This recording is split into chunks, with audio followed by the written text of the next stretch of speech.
Welcome to Yatri vlogs 2025. இன்றைக்கி நம்ம ஒரு குக்கிங் வீடியோ பார்க்க போகிறோம். ரொம்ப சிம்பிளான டிஷ் தான், தக்காளி சாதம். ஆனால் டேஸ்ட்டு பார்த்திங்கன்னா உண்மையிலே வேறு லெவலில் இருக்கும், ஈக்குவல் டு பிரியாணி லெவலில் இருக்கும். வாங்க எப்படி செய்கிறதுன்றதை பார்க்கலாம். இன்றைக்கி நம்ம இந்த தக்காளி சாதத்தை குக்கரில் தான் வந்துட்டு செய்ய போகிறோம். அதுக்கு முதல்ல ஸ்டவ் ஆன் பண்ணிவிட்டு ஒரு குக்கர் பேன் வச்சுக்கோங்க. குக்கர் வந்துட்டு நல்லா ஹீட் ஆனதுக்கப்புறம் அதில் ஒரு 4 டேபிள் ஸ்பூன் எண்ணெய் ஊற்றிக்கலாம். 4லேருந்து 5 டேபிள் ஸ்பூன் கூட எண்ணெய் ஊற்றிக்கலாம். அதுக்கப்புறம் இந்த டிஷ்ஷுக்கு தேவையான ஸ்பைசஸ் எல்லாமே ஆட் பண்ணியிருக்கோம். 2 பட்டை, ஒரு ஸ்டார் பூ, கல்பாசி ஆப்ஷனல் இருந்தால் ஆட் பண்ணிக்கோங்க. கூடவே ஒரு ஏலக்காய், பிரியாணி இலை எல்லாத்தையும் எண்ணெயில் நல்லா வதக்கிக்கோங்க. அடுத்ததாக இந்த டிஷ்ஷுக்கு தேவையான வெங்காயம் ஆட் பண்ணியிருக்கோம். வெங்காயம் 2 வெங்காயம் நீல வாக்கில் கட் பண்ணி ஆட் பண்ணியிருக்கோம். பெரிய வெங்காயம் தான் யூஸ் பண்ணியிருக்கோம். வெங்காயம் எண்ணெயில் நல்லா வதங்கி வரணும். வெங்காயம் எந்தளவு வதங்கி வருதோ அதுதான் இந்த டிஷ்ஷுக்கு ஒரு நல்ல டேஸ்ட்டை வந்துட்டு கொடுக்கும். ஸோ வெங்காயம் நல்லா வதங்கி வரணும். ஒரு 3லேருந்து 4 நிமிஷம் வதக்கிக்கோங்க. அடுத்ததாக இஞ்சி பூண்டு பேஸ்ட் ஆட் பண்ணிக்கிறோம். இஞ்சி பூண்டு பேஸ்ட் வந்து பார்த்திங்கன்னா ஒரு 2லேருந்து 3 டேபிள் ஸ்பூன் அளவு ஆட் பண்ணிக்கிறோம். பிரியாணிக்கு எந்த அளவு ஆட் பண்ணுவோமோ அதே சேம் குவான்டிட்டியில் தான் ஆட் பண்ணியிருக்கோம். இப்போ வெங்காயம், இஞ்சி பூண்டு பேஸ்ட் இதோட ரா ஸ்மெல் போகிற வரைக்கும் நல்லா எண்ணெயில் வதக்கி விட்டுக்கலாம். இஞ்சி பூண்டு பேஸ்ட்டோட பச்சை வாசனை போனதுக்கப்புறம் 2 பச்சை மிளகாய் கீரி வச்சுருக்கோம், அதையும் இந்த டிஷ்ஷில் ஆட் பண்ணிக்கலாம். கூடவே 2 மீடியம் சைஸ் தக்காளி கொஞ்சம் பெருசாகவே கட் பண்ணி வச்சுருக்கோம், அதையும் இது கூட ஆட் பண்ணிக்கலாம். கூட ஒரு கை புதினா ஆட் பண்ணும் போது பார்த்திங்கன்னா ரொம்ப நல்ல ஃப்ளேவர் வந்துட்டு இருக்கும். அந்த இடமே வந்துட்டு ரொம்ப வாசனையாக வந்துட்டு மாறிடும். எல்லாத்தையும் நம்ம இதில் போட்டு மிக்ஸ் பண்ணிக்க போகிறோம். இப்போ தக்காளி நல்லா வதங்கிறதுக்காக ஒரு 1.5 டேபிள் ஸ்பூன் அளவு உப்பு ஆட் பண்ணிக்கோங்க. இது வந்து நீங்கள் தூள் உப்பு ஆட் பண்ணிங்கன்னா 1.5 டேபிள் ஸ்பூன் ஆட் பண்ணிக்கோங்க. நாங்கள் இன்றைக்கி கல் உப்பு தான் எடுத்திருக்கோம். எல்லாமே நல்லா தக்காளி நல்லா வதங்கி வரணும், அது வரைக்கும் நல்லா வதக்கிக்கலாம். அடுப்பை கொஞ்சம் மீடியம் ஃப்ளேமில் வச்சுட்டு தக்காளி கொஞ்சம் வதங்கினதுக்கப்புறம் இந்த டிஷ்ஷுக்கு தேவையான மசாலா எல்லாமே இந்த ஸ்டேஜில் ஆட் பண்ண போகிறோம். சிம்பிள் மசாலா தான் இருக்கும். 1 டேபிள் ஸ்பூன் தனி மிளகாய்த்தூள் ஆட் பண்ணிக்கிறோம். அடுத்ததாக குழம்பு மிளகாய்த்தூள் ஒரு 1.25 ஸ்பூன் ஆட் பண்ணியிருக்கோம். அடுத்ததாக கரம் மசாலா ஒரு 1.5 டேபிள் ஸ்பூன் ஆட் பண்ணிக்கிறோம். இப்போ மசாலா எல்லாத்தையுமே அந்த எண்ணெயில் நல்லா வந்துட்டு மிக்ஸ் பண்ணி விட்டுருங்க. இப்போ மசாலா ஆட் பண்ணதுக்கப்புறம் அந்த மசாலா எல்லாமே அந்த காய்கறியோட பைண்ட் ஆகி நல்லா வந்துட்டு ஒரு டெக்ஸ்டர் வரும். எப்படின்னா எண்ணெய் தனியாக பிரிஞ்சு வர மாதிரி ஒரு கன்சிஸ்டன்சியில் வரும். அது வரைக்குமே நல்லா வந்துட்டு மீடியம் ஃப்ளேமில் வச்சே குக் பண்ணிக்கோங்க. ரொம்ப ஹை ஃப்ளேமில் வச்சுட்டிங்க அப்படின்னா கீழே அடி பிடிச்ச மாதிரி இருக்கும். லோ ஃப்ளேமில் வச்சுட்டிங்க அப்படின்னா ரொம்ப நேரம் ஆகிடும் அந்த மசாலா எல்லாமே வதங்கி வர்றதுக்கு. இதுதாங்க சொன்ன கன்சிஸ்டன்சி. ஸோ இந்த மாதிரி எண்ணெய் தனியாக பிரிஞ்சு வந்ததுக்கப்புறம் மஞ்சத்தூள் வந்துட்டு ஆட் பண்ணிக்கிறோம். மஞ்சத்தூள் ஃபஸ்ட்டேவும் ஆட் பண்ணிக்கலாம். நம்ம மசாலா ஐட்டம் ஆட் பண்ணிக்க போகிற ஸ்டேஜ்லேயே மஞ்சத்தூளை ஆட் பண்ணிக்கலாம். நாங்கள் லாஸ்ட்டாக ஆட் பண்ணியிருக்கோம். இதுதான் இந்த டிஷ்ஷுக்கு தேவையான கிரேவி.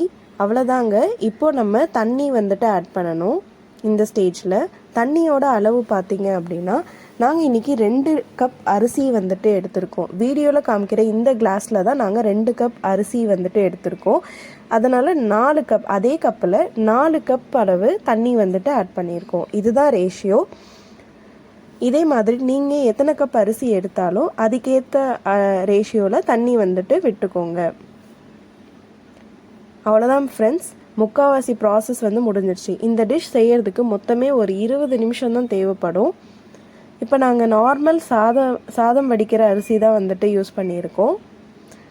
அரிசி வந்து அட்லீஸ்ட் ஒரு 1 ஹவர் ஊறி இருக்கணும், அது பார்த்துக்கோங்க. இப்போ அரிசி போட்டுட்டோம். இப்போ அரிசி அந்த தண்ணியில் கொஞ்சம் நல்லா கொதித்து வெந்து வரணும்.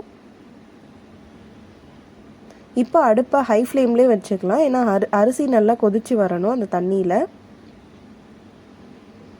இந்த ஸ்டேஜில் நம்ம உப்பு காரம் எல்லாமே வந்துட்டு நம்ம செக் பண்ணிக்கலாம். இப்போ உப்பு வந்து லைட்டாக கம்மியாக இருந்த மாதிரி இருந்தது, ஏன்னா நம்ம போட்ட மசாலாவுக்கு ஈக்குவலாக அந்த உப்போட குவான்டிட்டி வந்து கம்மியாக இருந்தது. ஸோ நாங்கள் தூள் உப்பு தான் ஒரு 2 ஸ்பூன் வந்துட்டு ஆட் பண்ணிக்கிறோம்.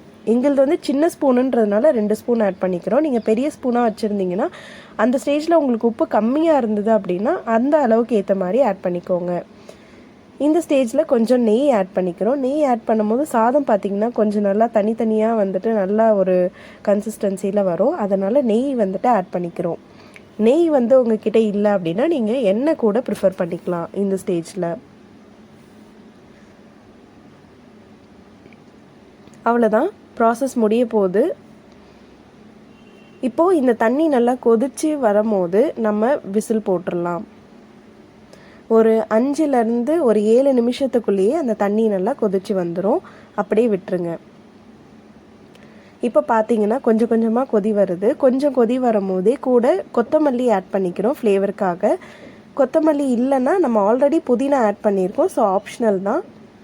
கொத்தமல்லி ஆட் பண்ணிங்கன்னா கொஞ்சம் நல்லா இன்னும் கொஞ்சம் வாசனை வந்துட்டு எடுத்து கொடுக்கும். அதனால் இந்த ஸ்டேஜில் கொத்தமல்லி ஆட் பண்ணியிருக்கோம். இப்போது நல்லா கொதித்து வரும்போது நம்ம விசில் வந்து போட்டுடுறோம். விசில் போட்டுட்டு ஒரு 10 நிமிஷம் வந்துட்டு விட்டுருங்க. இந்த ஸ்டேஜில் அடுப்பு பார்த்திங்கன்னா ஹை ஃப்ளேமில் வச்சுக்கலாம். ஒரு 10 நிமிஷம் அந்த அரிசியும் தண்ணியும் நல்லா வெந்து வரணும். இப்போ 10 நிமிஷத்துக்கு அப்புறம் ஓப்பன் பண்ணி பார்க்கலாம். விசில் எல்லாமே ஃபுல்லாக ரிமூவ் ஆனதுக்கப்புறம் நீங்கள் ஓப்பன் பண்ணி பாருங்கள். விசில் போயிட்டுருக்கும் போது ஓப்பன் பண்ணிடாதீங்க, அது ரொம்பவே டேஞ்சர். விசில் எல்லாம் நல்லா போனதுக்கப்புறம் ஓப்பன் பண்ணி பார்த்தீங்கன்னா இப்போ சூப்பராக ரெடி ஆகிருக்கு. பார்த்தீங்களா, ஃபைனலாக நம்ம தக்காளி சாதம் ரொம்பவே சூப்பராக ரெடியாகி வந்திருக்கு. வீடியோவில் பார்க்கும் போதே தெரியும்னு நினைக்கிறேன். அரிசியெல்லாம் நல்லா தனித்தனியாக உதிரியாக வந்துட்டு வந்திருக்கு. பார்க்குறதுக்கு மட்டும் இல்லை, டேஸ்ட்டும் ரொம்பவே சூப்பராக இருக்கும். இதோட டேஸ்ட் பார்த்திங்கன்னா ஈக்குவல் டு பிரியாணி அளவுக்கு இருக்கும். உங்கள் வீட்லேயும் கண்டிப்பாக இந்த டிஷ்ஷை ட்ரை பண்ணி பாருங்கள். எப்படி வந்ததுன்றதை கமெண்ட்டில் மென்ஷன் பண்ணுங்கள். நம்ம சேனலில் போடுற வீடியோ எல்லாமே உங்களுக்கு பிடிச்சிருந்தது அப்படின்னா நம்ம சேனலுக்கு சப்ஸ்கிரைப் பண்ணுங்கள். இந்த வீடியோ உங்களுக்கு பிடிச்சிருந்தது அப்படின்னா உங்கள் ஃப்ரெண்ட்ஸ் அண்ட் ஃபேமிலி மெம்பர்ஸ்க்கு ஷேர் பண்ணுங்கள். இந்த வீடியோக்கு ஒரு லைக் கொடுங்க. Happy cooking. தேங்க்ஸ் ஃபார் வாட்சிங்.